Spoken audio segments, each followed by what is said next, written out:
In 1982, a banker was found hanging beneath London's Blackfriars Bridge, his pockets stuffed with cash, rocks in his suit, and a rope around his neck. This wasn't just any banker, this was Roberto Calvi, God's banker. His death wasn't just a murder, it was a message.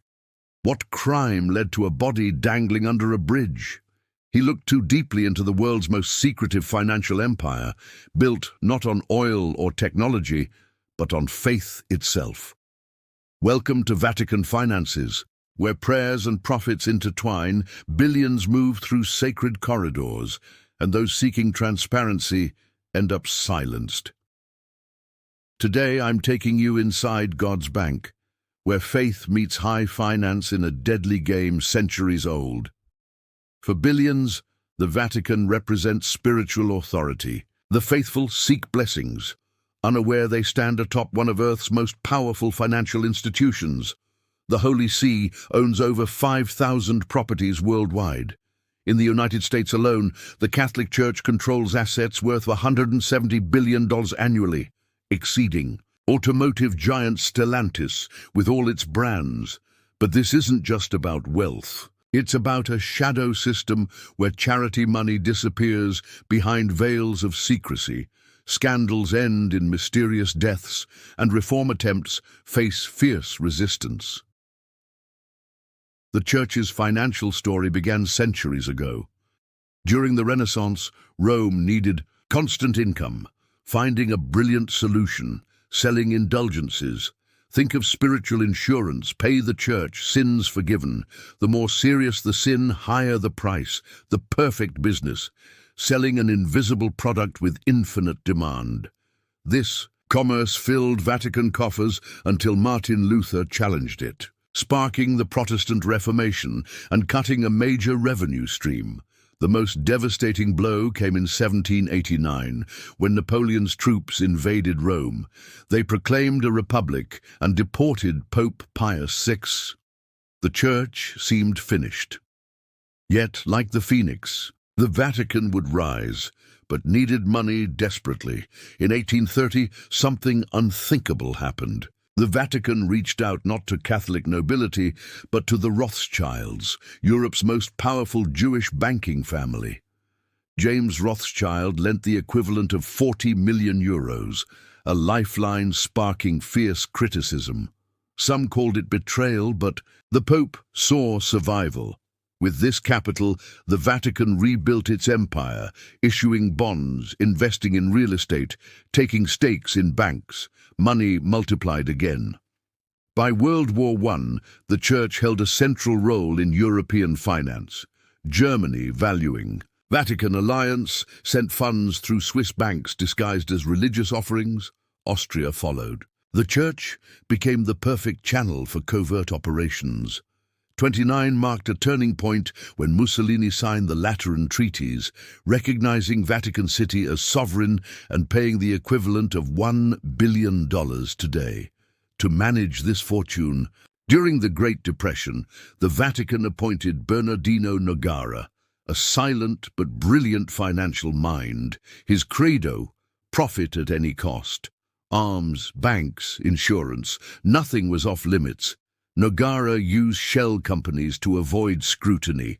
During World War II, Vatican neutrality created invisible channels where money flowed beyond government oversight. No institution could move so freely. When Swiss banks were considered secretive, the Vatican played in its own league. A priest's robe and passport could make millions disappear, a tax haven in Rome's heart. In 1942, Nogara founded the IOR, Institute for Religious Works, better known as the Vatican Bank, a fortress without controls, with a golden rule. Every 10 years, all records could be destroyed, perfect for hiding secrets. When secrecy is guaranteed, abuse becomes inevitable. Post-war, the Church invested heavily in construction and banking. The 1950s brought new wealth through Olympic real estate and new players. Enter Michele Sindona, a former poor Sicilian who became the American mafia's emissary and the Pope's financial advisor. His partnership with Paul Marcinkus marked the beginning of a reckless era. They opened offshore banks, bought newspapers, financed holding companies. Sindona controlled an American bank until it collapsed in 1974, the largest U.S. financial failure then. Meanwhile, Roberto Calvi took control, becoming God's banker. Sindona plotted revenge, and in 1982, Calvi was found hanging under Blackfriars Bridge in London with pockets full of cash. These men weren't just managing money. They handled secrets, created shell companies, made funds disappear in an invisible, deadly network. When Italian authorities investigated, deaths began. Calvi, his secretary, even Pope John Paul I, were they mafia messages? Sindona was poisoned in prison. Marcinkus remained protected by his Vatican passport. Angelo Caloia was brought in to clean the IOR, but the bank remained shadowy. Then a worse scandal diverted attention, the sexual abuse crisis, costing the church billions in settlements. Benedict XVI tried responding but was overwhelmed by Vatican leaks, eventually resigning. His successor, Pope John Paul I, seemed determined to clean house, questioning Marcinkus and Sindona. After just 33 days as pontiff, he was found dead. No autopsy. Body quickly embalmed. Lucky Luciano's nephew later claimed the Pope was poisoned with cyanide in a conspiracy orchestrated by Marcinkus. Never proven, but suspicions remain. John Paul II reconfirmed Marcinkus and operations resumed. With the new millennium, transparency became imperative. International agreements tightened against money laundering, but the Vatican Bank seemed stuck. In the 1950s, without electronic controls, with cash in suitcases on private jets. In 2013, Pope Francis arrived, an Argentine Jesuit outside Roman power structures. Like a CEO saving a corrupt multinational, he began reforms, brought in consultants, inspectors, new controls, but faced too much resistance. The old system guardians wouldn't yield, and even Francis couldn't fully dismantle the mechanism. In 2015, Francis appointed the first Auditor General in Vatican history, Libero Milone, an international auditing expert, former Deloitte CEO. The goal: reform, honesty, transparency, modernity. Milone would have complete freedom, answering only to the Pope. But after 2 years, Milone was forced to resign for uncovering Pandora's box. He investigated irregularities involving Cardinal Angelo Becciu. When Milone tried accessing Becciu's accounts, Becciu charged him with espionage. A move that, with Becciu's 2023 conviction for embezzlement and fraud, worth hundreds of millions. Sounds like desperate defense. Milone sued the Vatican for €9.3 million. The case was dismissed, but is now on appeal. Then came the London scandal.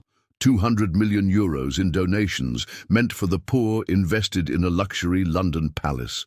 When they realized the fraud, they paid another $55 million to regain control. A financial disaster. For the first time, the Vatican's own police conducted a raid. 10 people investigated, including Becciu, the first cardinal in recent history judged by a Vatican court. He received over 5 years, but hundreds of millions were gone. Today, with a new pope, 2025 stands at a crossroads. The Vatican has progressed, but ghosts haven't vanished. Only in 2020 did it reveal total assets, but information remains vague, accounts opaque. Europe pushes for transparency, but resistance lives on. This is the great contradiction. A church preaching poverty while managing billions, speaking of honesty while building systems to escape controls, saving lives while sometimes destroying them in silence. From Calvi's body to Becciu's trial, the lesson is clear. Money, if unchecked, corrupts even the sacred. The real challenge isn't economic, it's moral. As Pope Francis said, the Lord didn't call us to build wealth, He sent us to preach the gospel. Until this message guides the Church's balance sheets, The battle continues. What do you think? Will this new pope be the turning point? Comment below. If you found this enlightening, like and subscribe. Thanks for watching, and remember, follow the money, it never lies.